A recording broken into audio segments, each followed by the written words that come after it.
कराची में डाकू पुलिस की वर्दी पहनकर शहरियों को लूटने लगे।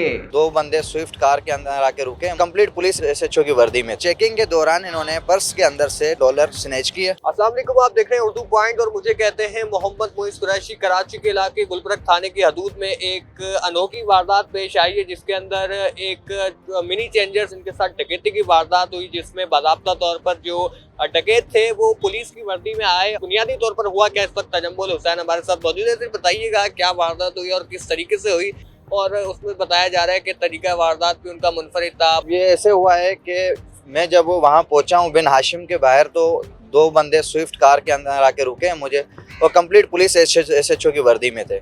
मुझे कहा गया कि आप इधर आए। मैंने उनको कहा कि जी। बोले क्या एनआईसी शो करें, आप पाकिस्तानी? मैं जी पाकिस्तानी हूँ। एनआईसी चेक करने के बाद उन्होंने कहा चेकिंग करवाएं। मैंने इनको कहा गाड़ी से नीचे आ जाएं आप। तो कहा कि पुलिस को आप कम मत सिखाइए। तो मेरी चेकिंग के दौरान इन्होंने पर्स के अंदर से $2000 स्नैच किए और ये मूव ऑन हो गए।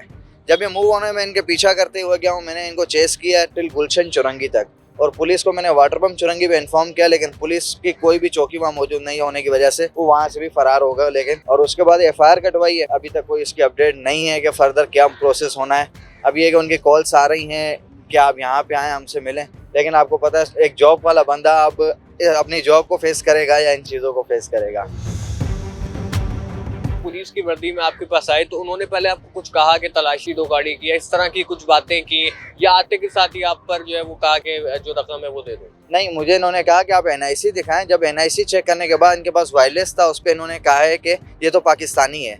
देन इन्होंने मुझे कहा कि आप चेकिंग करवाएं। मैंने इनसे रिक्वेस्ट की, मैंने कहा आप गाड़ी से बाहर आ जाए। तो कहने लगा कि आप पुलिस को काम नहीं सिखाएं। चेकिंग के दौरान मुझसे पैसे लिए और वहाँ से फरार हो गए। बताइएगा कितने बजे का वाकया है, और साथ में जो आप रकम लेकर आ रहे थे तो उसके और मोबाइल फोन वगैरह भी था, वो भी लिया था आपसे? नहीं, मुझसे कुछ भी नहीं लिया, ना मोबाइल फोन है। दोपहर 12 बजे का वाकया। जाहिर है कि एक रकम थी, बड़ी रकम थी, तो उसमें मतलब कोई पुलिस एहलकार या कुछ सिक्योरिटी वगैरह आपके साथ नहीं थी? क्योंकि अब तो ये सिंध के भी एक कानून में है कि अगर 2 लाख से ज्यादा की रकम हो तो सिक्योरिटी मुहैया की जाती है थाने की तरफ से। तो आपने इस तरह का कोई स्टेप नहीं लिया? मुझसे जो ये स्नैचिंग का वारदात हुई है, ये भी मैं पुलिस की वर्दी की वजह से मैंने उनको चेकिंग दिया। अदरवाइज आपको पता है कराची के हालात की वजह से किसी को चेकिंग तो ऐसे दे नहीं सकता बंदा। तो इस वजह से मैं इसके धोखा खा गया सिर्फ वर्दी की वजह से। अच्छा, उनके पुलिस के जो स्टार्स होते हैं कंधों पर, वो कितने थे? 2 स्टार थे जो कि एसएचओ के होते हैं। दोनों कंधों पे इसके 2 स्टार्स थे, और प्रॉपर इसके हाथ में वायरलेस था, जिसपे ये बता रहा था आगे कि जो है ना ये पाकिस्तानी है। और दूसरा जो उसके साथ बंदा था, एहलकार कांस्टेबल और कोई भी था या?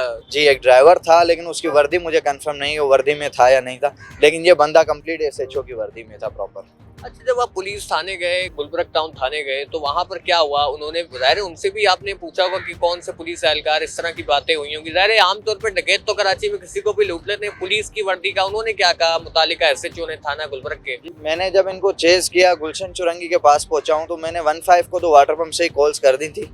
तो 15 वाले सारे लकी वन के पास आके जमा हुए, और उन्होंने मुझसे यही कहा कि जो है ना आप एफआईआर चल के कटवाएं।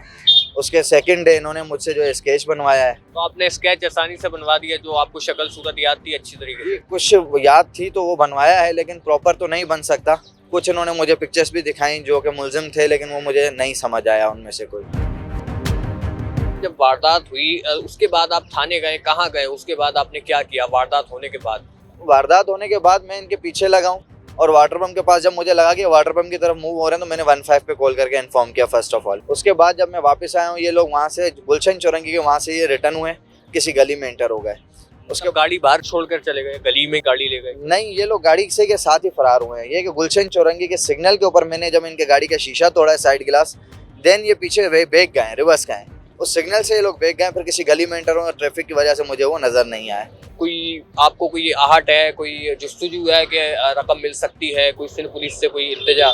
बस मुझे उम्मीद यही है कि जल्द से जल्द मेरी रकम लौटा दी जाए। वैसे बहुत कम उम्मीद है, क्योंकि लास्ट ईयर भी मैं ऐसी एक वारदात का मौका हो चुका है मेरे साथ, जिसमें मेरी कार चोरी हो चुकी है, लेकिन उसके ऊपर भी मैं अभी तक इनसे फॉलो भी लेता रहा हूँ। अब उम्मीद है कि इस पे शायद कोई एक्शन लिया जाए और मेरी ये रकम मुझे लौटाई जाए। वारदात जब हुई तो आप थाने गए, तो आपकी जो मतलब सुनवाई बुनियादी तौर पे तो थानों में नहीं होती, तो मतलब एफआईआर वगैरह फौरी तौर पर कर दी गई या उसमें कोई टाइम लगाया गया? नहीं, एफआईआर मेरी फौरी तौर पे कर दी गई।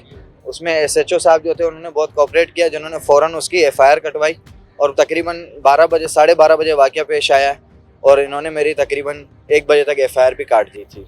और ये जो गाड़ी थी इसकी आपको नहीं पता कि मतलब कोई नंबर प्लेट या कोई ऐसी पहचान वगैरह? गाड़ी स्विफ्ट थी, ग्रीन कलर की गाड़ी थी स्विफ्ट, जिसका नंबर था BAE 430, जिसका एक्साइज के अंदर कोई रिकॉर्ड नहीं है इस तो पर। नंबर आपने नोट किया था गाड़ी? जी, मैंने 15 पे जब कॉल की थी तो गाड़ी मेरे सामने चल रही थी, तो मैंने उनको ये गाड़ी का नंबर भी इन्फॉर्म किया कि गाड़ी करंटली ये गाड़ी है, ये नंबर है इसका। पुलिस एहलकार के बैच लगा होता है उसके नाम का, वो आपने पढ़ा था? नहीं, ये चीज़ मैंने नोट डाउन नहीं की, क्योंकि वो इतने हार्श मूवमेंट में बात कर रहे थे कि मुझे एक फील आ रहा है कि यार वाकई में पुलिस ऑफिसर ही है जो इस तरीके से बात किया जा सकता है।